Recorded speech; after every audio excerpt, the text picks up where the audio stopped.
जय श्री कृष्णा। राधे राधे। आप सभी का दिन शुभ और मंगलमय हो और भगवान श्री कृष्ण की कृपा आप पर सदा बनी रहे। आज सुनिए वैशाख मास महात्म्य का अध्याय 29। जैमिनी जी कहते हैं, इसके बाद राजा इंद्रद्युम्न ने शिल्प शास्त्र में प्रवीण सब कारीगरों को मंदिर के निर्माण कार्य में नियुक्त किया। थोड़े ही समय में मंदिर बनकर इतना ऊंचा हो गया कि वह नीचे से दिखाई नहीं पड़ता था। उस समय भारतवर्ष में जितने समकालीन राजा थे, वे सभी राजा इंद्रद्युम्न के उस पुण्य कार्य में संलग्न थे। वह मंदिर ऊंचाई में आकाश को छूता था और चौड़ाई में सब दिशाओं को पूरा कर रहा था। उसमें स्थान स्थान पर स्वर्ण जड़ा हुआ था और अनेक प्रकार के रत्नों से वह परम उज्जवल प्रतीत होता था। कहीं स्फटिक शिला का योग होने से उसकी छवि शरद ऋतु के बादलों की सी सफेद जान पड़ती थी। कहीं काले पत्थर की बनी हुई दीवार बादलों की काली घटा सी दिखाई पड़ती थी। इस प्रकार परम सुंदर बने हुए भगवान विष्णु के मनोहर प्रासाद अर्थात महल में विधि पूर्वक गर्भ प्रतिष्ठा करके बिजली गिरने आदि उपद्रवों से मंदिर को कोई क्षति न पहुंचे, इसके लिए शिल्प शास्त्रों में निश्चित विधान के अनुसार अपने पुरुषार्थ से उपार्जित की हुई मणि आदि को यथा योग्य स्थानों पर लगाया गया। फिर मंदिर निर्माण के लिए आवश्यक सामग्री के अनुरूप बहुमूल्य वस्तुओं का वहां यत्न पूर्वक संग्रह करवाया गया। तीनों लोकों के राजा मन से भी जिसकी संभावना नहीं कर सकते थे, ऐसे मनोहर एवं कीर्ति बढ़ाने वाले मंदिर का निर्माण होने लगा। उसके तैयार हो जाने पर राजा इंद्रद्युम्न ने मुनिवर नारद जी से कहा, देवताओं और असुरों के लिए भी जो असंभव था वह सब मेरा कार्य भगवत कृपा से संपन्न हो गया। यह कहकर उन्होंने नारद जी के चरणों में प्रणाम किया। नारद जी ने भी राजा को उठाकर उनका सत्कार किया और कहा, राजन, इस समय तुम जीवन मुक्त हो गए हो। भगवान के चरणाविंदों में अनन्य भक्ति पूर्वक तुम्हारा मन जिस प्रकार लगा हुआ है, उससे बढ़कर मनुष्य के लिए और कौन सा पुरुषार्थ हो सकता है। भोपाल तीर्थ मंत्र जप दान बहुत दक्षिणा वाले यज्ञ व्रत स्वाध्याय और तपस्या से भी जिसे प्राप्त करना असंभव है, वही केवल भक्ति से तुम्हारे हाथ में आ गया है। राजेंद्र, तुम दीर्घ काल तक पृथ्वी पर स्थित रहकर बड़े बड़े उत्सवों और उपचारों से जगन्नाथ जी की उत्कृष्ट पूजा करो। इसके बाद इंद्रद्युम्न ने जगन्नाथ जी को दंडवत प्रणाम किया और इस प्रकार स्तुति की, ब्रह्मांड देव भगवान को नमस्कार है। गौओं और ब्राह्मणों के हितैषी, शरणागतों का दुख दूर करने वाले तथा चार पुरुषार्थों के एकमात्र हेतु भगवान श्री हरि को नमस्कार है। हिरण्य गर्भ रूप पुरुष और प्राकृत व्यक्त जगत दोनों आपके स्वरूप हैं, आपको नमस्कार है। शुद्ध ज्ञान स्वरूप सच्चिदानंदमय भगवान वासुदेव को नमस्कार है। इस प्रकार स्तुति करते हुए राजा इंद्रद्युम्न के नेत्रों में आंसू भर आए। उन्होंने परिक्रमा करके बार बार भगवान को प्रणाम किया और जो अन्य देवता वहां आए थे, वे प्रसन्नता पूर्वक भगवान को प्रणाम करके हाथ जोड़कर उनकी स्तुति करने लगे। देवताओं ने स्तुति करके बार बार प्रणाम किया और इंद्रद्युम्न के साथ बाहर निकलकर सब के सब भगवान नरसिंह जी के क्षेत्र में गए। वहां साष्टांग प्रणाम और नमस्कार करके परम भक्ति पूर्वक उन्होंने श्री नरसिंह देव का पूजन किया। उसके बाद वे नीलाचल के शिखर पर जहां उत्तम प्रासाद का निर्माण हुआ था वहां गए। देवताओं ने आकाश मंडल में व्याप्त उस उच्चतम मंदिर को देखा। राजा इंद्रद्युम्न ने विचार किया कि यह पूर्ण हुआ भगवान का उत्तम मंदिर दीर्घ काल के बाद मेरे दृष्टि पथ में आया है। यह सब भगवान के अनुग्रह से हुआ है, इसमें मनुष्य का कोई पुरुषार्थ नहीं है। इसके बाद उन्होंने अपने सहायकों से कहा, जब काष्ठमय शरीर धारण करके स्वयं भगवान यहाँ प्रकट हुए थे, उस समय आकाशवाणी ने मुझसे कहा था कि तुम नीलाचल के शिखर पर जगन्नाथ जी की प्रतिष्ठा के लिए 1000 हाथ का मंदिर बनाओ और उसकी स्थापना के समय स्वयं ब्रह्मा जी सिद्धों ब्रह्मर्षियों और देवताओं के साथ वहां पधारेंगे। इसके बाद राजा ने नारद जी से पूछा, मुनि श्रेष्ठ, मैं प्रतिष्ठा विधि की वस्तुओं के विषय में कोई जानकारी नहीं रखता। जो जो एकत्र करने योग्य वस्तुएं हो उन सबको क्रम से बताइए। राजा के इस प्रकार कहने पर नारद जी ने शास्त्र के अनुसार विचार करके सब सामग्री की सूची एक पत्र पर लिखकर उन्हें दे दी। राजा ने वह पत्र पद्मनिधि को दिया और कहा, इसमें लिखी हुई वस्तुएं एकत्र करो, ब्रह्मा जी के लिए दिव्य भवन का निर्माण करो। ब्रह्मर्षियों, इंद्र आदि देवताओं, सिद्धों, मनुष्यों तथा मुनीश्वरों के लिए यथा योग्य स्थान बनाओ। इस प्रकार आदेश देते हुए राजा इंद्रद्युम्न से नारद जी ने कहा, राजन, 3 रथ तैयार कराइए। भगवान वासुदेव के रथ पर गरुड़ ध्वज फहरा रहा हो और सुभद्रा जी के रथ के ऊपर कमल के चिन्ह से युक्त ध्वजा लगाई गई हो। श्री बलभद्र जी के रथ पर ताल ध्वज या हल की चिन्ह युक्त ध्वज होना चाहिए। श्री विष्णु के रथ में 16, बलभद्र के रथ में 14 और सुभद्रा जी के रथ में 12 पहिए होने चाहिए। चक्रधारी श्री कृष्ण के रथ का विस्तार 16 हाथ, बलभद्र जी के रथ का विस्तार 14 हाथ और सुभद्रा जी के रथ का विस्तार 12 हाथ का हो। नारद जी के इस वचन को सुनकर एक दिन में 3 रथ बनाए गए, जिनके धुरे, चक्के, खंबे और द्वार सभी सुंदर थे।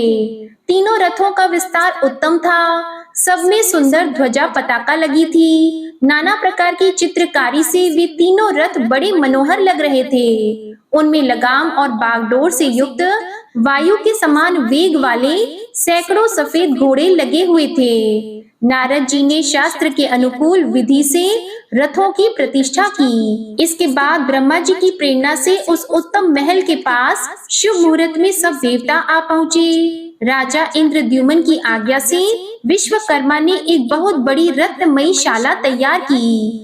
उसमें प्रतिष्ठा कालिक पूजन उपयोगी वस्तु, हविष्य, समिधा, कुशा तथा अनेक प्रकार के भोजन और संपत्ति का संचय करके रखा गया। उस समय पृथ्वी पर गाल नामक राजा राज्य करते थे। उन्होंने भी माधव की एक प्रस्तर मूर्ति बनवाई और उसके लिए एक छोटा सा मंदिर तैयार कराकर उसमें उसकी स्थापना और पूजा की। फिर दूत के मुख से राजा इंद्रद्युम्न के उद्योग को सुनकर राजा को क्रोध हुआ और वे सेना समेत कुपित होकर नीलाचल पर आए। वहां आने पर उन्होंने प्रतिष्ठा का ऐसा आयोजन देखा जो मनुष्यों के लिए सपने में भी दुर्लभ था। उसे देखकर राजा के मन में बड़ा आश्चर्य हुआ। वहां के सब वृतांत को जानकर राजा गाल ने अपने को कृतार्थ माना और यह अनुभव किया कि इससे बढ़कर कल्याणकारक कर्म न हुआ है और न होगा। फिर तो वे हाथ जोड़कर राजा इंद्रद्युम्न के पास गए और बोले, देव, आप राजाओं के राजा तथा जीवन मुक्त हैं। मैं आपकी क्या स्तुति करूं? आप मुझ पर प्रसन्न होइए। इस प्रकार निवेदन करते हुए श्रेष्ठ राजा गाल से इंद्रद्युम्न ने कहा, राजन, आप अपनी तुच्छता का अधिक बखान क्यों करते हैं? आप भी सार्वभौम सम्राट और भगवान विष्णु के भक्त हैं। प्रजाओं के पालन में तत्पर रहने वाला राजा प्रजा के रक्षा रूप उत्तम मार्ग पर चलकर इस लोक में कीर्ति और धर्म का उपार्जन करता है। आप तो भगवान के भक्त हैं, इसलिए आपको विशेष रूप से सफलता मिलेगी। राजन, काष्ठ रूप में अवतीर्ण हुए साक्षात भगवान विष्णु का यह महल है। 4 स्वरूपों में व्यक्त हुए भगवान जनार्दन की इस मंदिर में स्थापना करके मैं यह मंदिर आपको ही सौंपकर चला जाऊंगा। आप ही इसमें पूजा आदि की व्यवस्था करेंगे। तब यह सुनकर राजा गाल बहुत प्रसन्न हुए। इंद्रद्युम्न ने जो जो आदेश दिया उसके वे बड़ी शीघ्रता के साथ पालन करने लगे। इस प्रकार सब सामग्री जुट जाने पर देवताओं से घिरे हुए सिंहासन पर विराजमान राजा इंद्रद्युम्न इंद्र की भांति शोभा पाने लगे। इतने में ही देवताओं के जय जयकार से स्तुति किए जाते हुए साक्षात ब्रह्मा जी दिखाई पड़े। राजा इंद्रद्युम्न ने दोनों हाथ जोड़कर भक्ति भाव से उन्हें मस्तक झुकाया तथा गाल राज और नारद जी के साथ भूमि पर सिर रखकर साष्टांग प्रणाम किया। फिर उठकर प्रसन्नता का अनुभव करते हुए अपने को कृतार्थ माना। उस समय उनके सभी अंगों में रोमांच हो आया था। जैमिनी जी कहते हैं, राजा इंद्रद्युम्न को अपने चरणों में प्रणाम करते देखकर प्रजापति ब्रह्मा जी ने मुस्कुराते हुए कहा, राजन, अपना सौभाग्य तो देखो। ये सब देवता, ऋषि, पितर और सिद्ध, विद्याधर आदि मुझे आगे करके तुम्हारे लिए यहाँ एकत्र हुए हैं। ऐसा कहकर ब्रह्मा जी शीघ्र ही भगवान नारायण के रथ के पास गए और उन जगदीश्वर को प्रणाम करके 3 बार परिक्रमा करने के बाद आनंद के समुद्र में निमग्न हो गए। उनके शरीर में रोमांच आया। उन्होंने गदगद स्वर में अपने ही स्वरूप भूत भगवान जगन्नाथ जी की इस प्रकार स्तुति की। प्रभु, आपको नमस्कार है। मैं आप है और आप मैं हूँ। यह संपूर्ण चराचर जगत आपका ही स्वरूप है। महतत्व से लेकर संपूर्ण प्राकृत जगत आपकी ही माया का विलास है। हे विश्वात्मन, यह संसार आप में ही आरोपित है और आपके ही द्वारा इसमें परिणाम होता है। यह संपूर्ण प्रपंच जो भासित हो रहा है आपके तत्व को न जानने के कारण ही है। आपके स्वरूप का यथार्थ बोध हो जाने पर यह आप में ही विलीन हो जाता है। ठीक उसी तरह जैसे रज्जु के स्वरूप का निश्चय हो जाने पर उसमें भ्रमवश प्रतीत होने वाला सांप वहीं लीन हो जाता है। दीनों, असहायों और शरणागतों की दुख राशि का संहार करने के लिए एकमात्र आप ही सदा कमर कसे रहते हैं। आपको नमस्कार है। हे जगन्नाथ, दुख के समुद्र में डूबे हुए प्राणियों पर आप प्रसन्न होइए। आप लीला पूर्वक कृपा कटाक्ष करके उन सबका उद्धार कीजिए। इस प्रकार वेद अर्थ द्वारा श्री जगन्नाथ जी की स्तुति करके ब्रह्मा जी धरणीधर शेष के अवतार भूत बलभद्र जी का दर्शन करने के लिए गए और अतिशय भक्ति पूर्वक प्रणाम करके उन्होंने उनका भी स्तवन किया। देवेश, आकाश आपका मस्तक है और जल आपका शरीर है। पृथ्वी चरण है, अग्नि मुख है और वायु देवता श्वास है। मन चंद्रमा, नेत्र सूर्य और भुजा संपूर्ण दिशाएं हैं। नाथ, ज्ञान दर्पण आपको नमस्कार है। 14 भुवनों के मूल स्तंभ रूप आप हलधर को नमस्कार है। भगवान, ये नारायण देव जो वेदांतों में गाए जाते हैं आपसे अलग नहीं है। आप शैया है और वे शयन करने वाले हैं। जो कृष्ण है वे बलराम है, जो बलराम है वे ही कृष्ण हैं। आप दोनों में कोई अंतर नहीं है। हे जगन्मय, आप प्रसन्न होइए। इस प्रकार परमेश्वर बलभद्र जी को प्रणाम करके ब्रह्मा जी जगदीश्वरी सुभद्रा का दर्शन करने के लिए उनके रथ के पास गए और इस प्रकार बोले, हे जगदम्बे देवी, आपकी जय हो। परमेश्वरी, आप ही सर्वशक्ति हो। आपको नमस्कार है। कैवल्य मोक्ष प्रदान करने वाली सुभद्रा देवी, मैं आपको प्रणाम करता हूँ। कल्याणमयी सुभद्रे, आपकी जय हो। इस प्रकार ब्रह्मा जी ने कल्याणमयी सुभद्रा की स्तुति करके उन्हीं के पास रथ पर विराजमान भगवान विष्णु के चौथे स्वरूप चक्र सुदर्शन को भी प्रणाम किया। इसके बाद बड़ी भक्ति से उसकी इस प्रकार स्तुति की, हे सुदर्शन, आप महाज्वालामय हैं। आपकी प्रभा करोड़ों सूर्यों के समान है। जो अज्ञान रूपी अंधकार से अंधे हो रहे हैं उन्हें वैकुंठ का मार्ग दिखाने वाले आप ही हैं। आप नित्य शोभाशाली तथा वैष्णवों के अपने धाम हैं। आप भगवान विष्णु के ही एक स्वरूप हैं। मैं आपको प्रणाम करता हूँ। इस प्रकार प्रणाम और स्तुति करके ब्रह्मा जी देवताओं के साथ मंदिर के पास गए और वहां उन्होंने अपने मन के अनुकूल प्रतीत होने वाली परम सुंदर शाला देखी। इसके बाद वे राजा के दिए हुए दिव्य सिंहासन पर आसीन हुए। ब्रह्मा जी की आज्ञा से राजा इंद्रद्युम्न ने शांति कर्म करने के लिए महामुनि भरद्वाज जी का वरण किया। प्रतिष्ठा कर्म में भेंट पूजा चढ़ाने के लिए जो जो देवता अभीष्ट माने गए हैं तथा होम कर्म में जिन जिन देवताओं के लिए आहुति देने का विधान है वे सभी ध्यान करने पर ब्रह्मा जी की आज्ञा से चारों दिशाओं में आकर स्वयं उपस्थित हो गए। फिर गंध, पुष्प, माला, अलंकार और आभूषण आदि के द्वारा उनकी भली भांति पूजा की गई। इसके बाद बुद्धिमान भरद्वाज जी ने देवाधिदेव ब्रह्मा तथा सब देवताओं के समक्ष कर्म आरंभ किया। राजा इंद्रद्युम्न ने बड़ी प्रसन्नता के साथ सबका पूजन किया। भगवान के विग्रह स्वरूप उस मनोहर मंदिर की, जिसमें अत्यंत महान ध्वज फहरा रहा था, प्रतिष्ठा करके भरद्वाज जी ने भगवत विग्रहों में प्राण प्रतिष्ठा के लिए ब्रह्मा जी से अनुरोध किया। तब ब्रह्मा जी उठे। उन्होंने नारद आदि ऋषियों तथा विद्वान ब्राह्मणों के साथ स्वयं स्वस्ति वाचन किया। ब्राह्मण लोग वैदिक सूक्तों का पाठ करने लगे। भांति भांति के मंगल वाद्य बजने लगे। उस समय सबने रथ के पास जाकर सीढ़ियों के मार्ग से सावधानी के साथ भगवत विग्रहों को उतारा।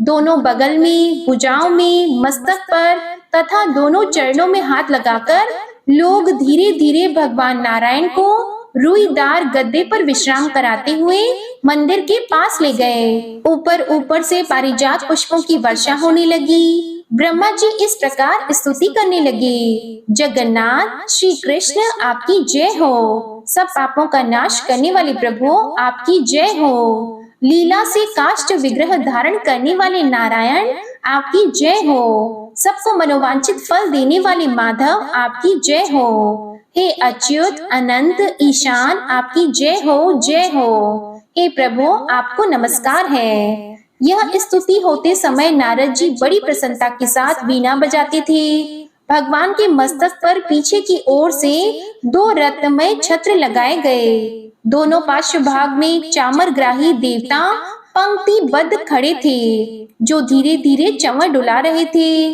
इसी प्रकार सब लोग बड़े कौतूहल के साथ बलभद्र, सुभद्रा तथा सुदर्शन चक्र के विग्रहों को भी ले गए। मंदिर के मुख्य द्वार पर रत्नमय स्तंभों से सुशोभित मंडप तैयार किया गया था। उसमें अभिषेक के लिए भगवान को पधराया गया। उन सब विग्रहों के सामने दर्पण रख दिए गए और फिर रत्नों के कलशों में रखे हुए तीर्थों के जल से एक एक कर पुरुष सूक्त और श्री सूक्त पाठ करते हुए स्वयं ब्रह्मा जी ने लोक शिक्षा के लिए अभिषेक किया। इसके बाद अलंकार धारण कराकर भगवत विग्रहों को गंध और माला आदि से सुशोभित करके ब्रह्मा जी ने स्वयं ही आरती उतारी और मंत्र पढ़ते हुए उन सब विग्रहों को रत्नमय सिंहासनों पर स्थापित किया। श्री ब्रह्मा जी बोले, संपूर्ण जगत के आधार तथा समस्त लोकों पे प्रतिष्ठित सर्वव्यापी जनार्दन, आप इस मंदिर में सुस्थिर भाव से विराजमान होइए। यह प्रतिष्ठा सुप्रतिष्ठा हो। हे नाथ, आपके प्रतिष्ठित होने पर हम सब यहाँ प्रतिष्ठित होंगे। आपकी आज्ञा और आपके प्रसाद से यह प्रतिष्ठा परिपूर्ण हो। इस प्रकार जगन्नाथ जी की स्थापना करके ब्रह्मा जी ने उनके हृदय कमल का स्पर्श करते हुए अनुष्ठुप मंत्र राज का 1 सहस्त्र जप किया। अनुष्ठुप मंत्र राज इस प्रकार है: उग्रम वीरम महाविष्णुम ज्वलतम सर्वतोमुखम नरसिंहम भीषणम भद्रम मृत्युम मृत्युम नमाम्यहम। इसके बाद वैशाख मास के शुक्ल पक्ष में अष्टमी तिथि को पुष्य नक्षत्र के योग में उत्तम बृहस्पतिवार के दिन भगवान जगन्नाथ जी की प्रतिष्ठा की गई। इसलिए वह दिन परम पवित्र एवं सब पापों का नाश करने वाला है। उसमें किया हुआ स्नान, दान, तप, होम आदि सब पुण्य कार्य अक्षय होता है। जो मनुष्य उस दिन भक्ति भाव से भगवान श्री कृष्ण, बलराम जी और सुभद्रा जी का दर्शन करते हैं, वे निसंदेह मोक्ष के भागी होते हैं। वैशाख मास में जो शुक्ल पक्ष की अष्टमी आती है, उसमें यदि बृहस्पतिवार और पुष्य नक्षत्र का योग हो तो उस दिन किया हुआ जगन्नाथ जी का पूजन कोटि कोटि जन्मों के पापों का नाश करने वाला होता है। जय श्री कृष्णा। आज का अध्याय यहीं समाप्त हुआ। इसके आगे का वृतांत आप अगले अध्याय में सुनिएगा। अब आप सुनिए विष्णु चालीसा का पाठ। विष्णु सुनिए विनय सेवक की चित लाए, कीरत कुछ वर्णन करो दीजिए ज्ञान बताए। नमो विष्णु भगवान खरारी, कष्ट नशावन अखिल बिहारी। प्रबल जगत में शक्ति तुम्हारी, त्रिभुवन फैल रही उजियारी। सुंदर रूप मनोहर सूरत, सरल स्वभाव मोहनी मूरत। तन पर पीतांबर अति सोहत, बैजंती माला मन मोहत। शंख चक्र कर गदा विराजे, देखत दैत्य असुर दल भाजे। सत्य धर्म मद लोभन गाजे, काम क्रोध मद लोभ न छाजी। संत भक्त सज्जन मन रंजन, दनुज असुर दुष्टन दल गंजन। सुख उपजाय कष्ट सब भंजन, दोष मिटाय करत जन सज्जन। पाप काट भव सिंधु उतारण, कष्ट नाश कर भक्त उबारण। करत अनेक रूप प्रभु धारण, केवल आप भक्ति के कारण। धरणी धेनु बन तुम ही पुकारा, तब तुम रूप राम का धारा। भार उतार असुर दल मारा, रावण आदिक को संहारा। आप वराह रूप बनाया, हिरण्याक्ष को मार गिराया। धर्मस्य तन सिंधु बनाया, 14 रत्नन को निकलाया। अमिलख असुरन द्वंद मचाया, रूप मोहिनी आप दिखाया। देवों को अमृत पान कराया, असुरन को छवि से बहलाया। कूर्म रूप धर सिंधु मझाया, मंदराचल गिरि तुरत उठाया। शंकर का तुम फंद छुड़ाया, भस्मासुर को रूप दिखाया। वेदन को जब असुर डुबाया, कर प्रबंध उन्हें ढूंढवाया। मोहित बन कर खल ही नचाया, उस ही कर से भस्म कराया। असुर जलंधर अति बलदाई, शंकर से उनकी न लड़ाई। हार पार शिव सकल बनाई, कीन सती से छल खल जाई। सुमिरन कीन तुम्हें शिव रानी, बतलाई सब विपत कहानी। तब तुम बने मुनीश्वर ज्ञानी, वृंदा की सब सुरति भुलानी। देख 3 धनुज शैतानी, वृंदा आए तुम्हें लपटानी। हो स्पर्श धर्म क्षति मानी, हना असुर उर शिव शैतानी। तुमने ध्रुव प्रहलाद उबारे, हिरणाकुश आदिक खल मारे। गणिका और अजामिल तारे, बहुत भक्त भव सिंधु उतारे। हरहु सकल संताप हमारे, कृपा करहु हरि सिरजनहारे।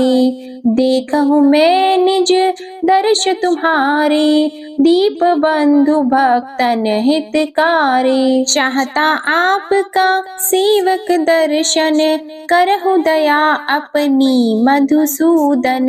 जानो नहीं योग्य जब पूजन, होय यज्ञ स्तुति अनुमोदन।